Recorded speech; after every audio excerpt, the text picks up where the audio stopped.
Chris, have you gotten a sense of how much this all means to the community around here? The other night it was really exciting. I mean, to have the home crowd, at the game, playing a really good team, the way the game ended. And then, for us, yesterday was a day off of practice. So, I wanted the guys to kind of let everything from that game sink in, and I want them to enjoy it. We talk about it all the time. I mean, they put a lot into this. There's a big investment. There's a lot of time. There's a lot of energy. There's a lot of what they put into trying to be successful. So when you have successes, I want to celebrate them. Now, that being said, when that time period is over, then you got to move on, and that's what today is about.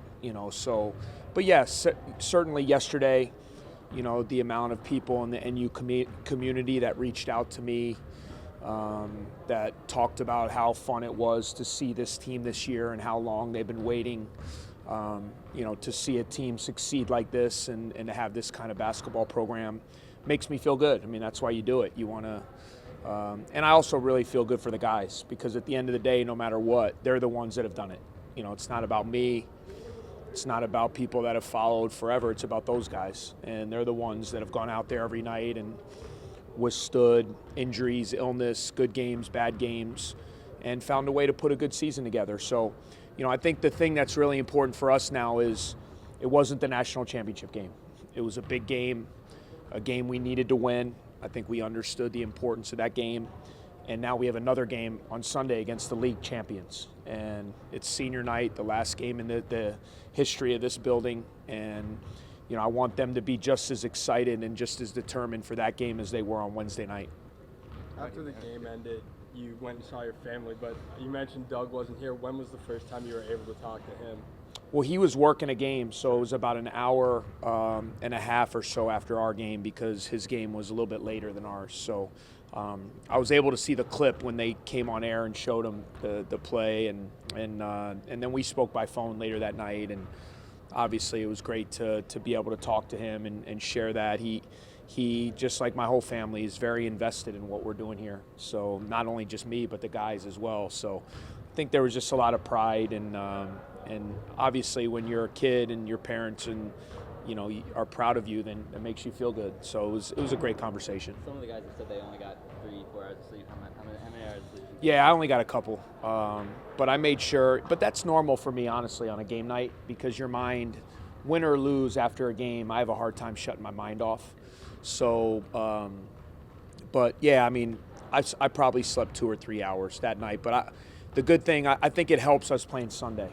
I think it gave us a day to kind of recover from.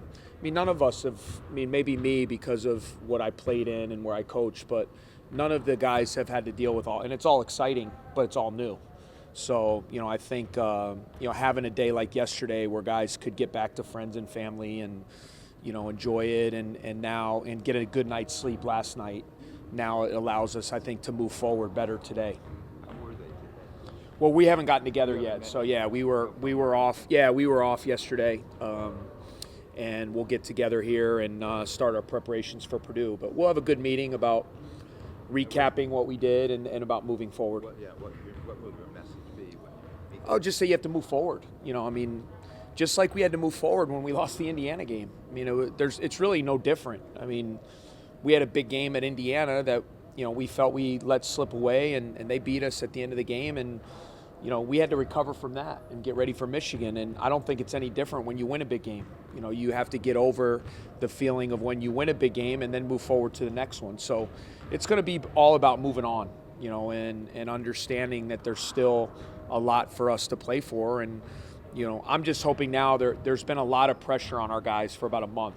And I'm hoping now, and I've seen signs the last 2 games of us playing a lot better basketball. And I feel like we're starting to get back. I think we had our couple-week lull that almost every team in our league has had, where you maybe not are playing as well, you're a little bit funky, and I think we're getting back to playing pretty well, which to me is exciting, because you want to peak and play well at the right time. You touched on pressure. I know there's the league champs are up next. There's a lot of big games in March, but is there a weight lifted by winning this? Well, I think the tournament stuff, I think that part is lifted. Until you get Until you get called, nothing's for sure. I mean, I don't want to count any chickens before they hatch or whatever the statement is. But, until you hear your name, you're not officially in. But, I think we feel good about our resume that we've done enough to be included. And now it's about continuing to win, and, playing for seeding in our conference and playing for seeding in the NCAA tournament. Because, the one thing about going to postseason, you don't want to just go, you want to do well. So the better position you can put yourself in, it helps you. And I think for us, no matter what, I mean, it was something that had to be tackled. This 80-year, thing and that's why we all came here. So that's why it's not, that was what we wanted to be a part of, and then not only be a part of that, but then to take it to the next level. And so that's our next challenge. It's about now. Okay, we've done this. Now what? I mean, we didn't. We want to put ourselves and our program in a position to keep climbing. When you went to West Lafayette, you met Scotty. Yeah. So, other than every possible way, how would things be? Well, they're very good. And at that time, it was kind of a perfect storm. They had a tough loss at Nebraska. And I know Coach Painter well. I'm sure those were a couple practices leading into our game that those guys, I knew they were going to really be ready. Not only did we not have Scotty, but we also did not have Nathan Taplin. So we were 2 guys down. And that's not an excuse, though. They played very well. And I think the thing about Purdue that makes them so good is they have such a balance and blend of inside versus three-point shooting. If you sell everything out on trying to take away Swanigan and Haas inside, they're the best three-point shooting team in our league. So, and we saw that the night, they shot lights out and beat us with their three-point shooting. So they present a lot of problems. How do you guard them? I think you got to give different looks. You got to throw different things at them. And you got to pick your poison a little bit. That's what happens with the really good teams. We had to do that a little bit with Michigan. We had to make some tough decisions defensively. Okay, what do we want to take away and what are we going to be okay living with? And I think that's the case with Purdue, and we got to figure out a game plan, stick to it, and then be willing to adjust, if things are going south with the way we want to do it.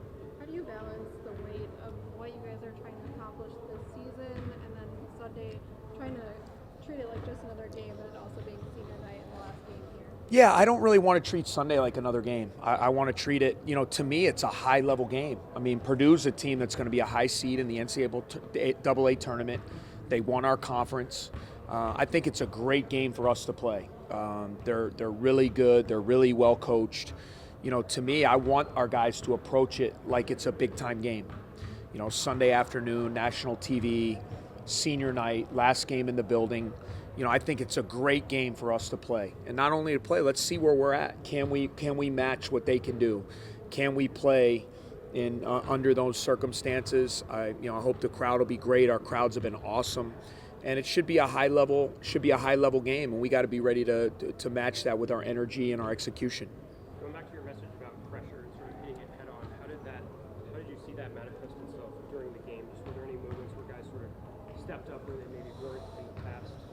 I don't know if it was they weren't in the past. I just love the things the guys were saying in the huddle the other night. Every time Michigan made a little run, we'd come to the huddle and our guys were saying, we're not losing. We're not losing. We are winning this game. And they kept reiterating it to each other. It wasn't me saying it. It was them saying it. And, I just noticed that with our sense of urgency, on the defensive end, our execution late, being able to get Sanjay getting a big bucket there late in the game. We had to withstand some missed free throws, and just the execution, obviously, on the last play. I just thought there was a determination, and we weren't like trying to back into anything. We were attacking. We were hungry, and that's the way we have to play. With Sunday's game being picked up on CBS, what does it mean to you and the program getting national network television coverage? Yeah, I think it's great. I mean, those are all the things when I first came here, like there's steps along the way. You want to be relevant. You want to be respect. To me, it means we've earned respect, and you earn respect. You don't just get it. You have to earn it through your play over a period of time. So, I think over these past couple years, with our level of play, how we've gotten better, our players have gotten better. I think games like this just continues to raise the profile of us, and I think those are important steps when you're building a program that you want to last long term. To me, this is not, I don't want this to be a one-hit wonder. It never was about that. It was about continuing to get our program to be of championship level quality, and we're not there yet. We aren't. We have to continue to get better, and we got to continue to make steps, to keep improving all the areas of our program. You guys have been able to limit Hap, and then you're able to limit Wagner. But with Purdue, you mentioned the two really skilled, good, big guys. What do you take from that first meeting to try to make some adjustments? Yeah, Swanigan was terrific against us, and hot.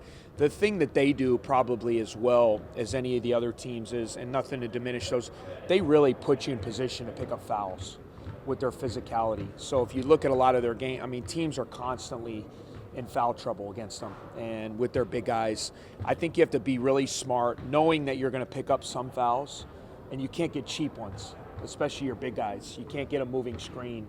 You can't get a silly over-the-back call, because your big guys are going to get some fouls banging with those guys. And, again, I think you have to be smart about your coverages. They're really smart, and they've seen everything throughout the course of the year. So if you just throw one kind of defense at them, it might work initially, but they're going to adjust because they see double teams, they see help all the time, and they shoot it so well.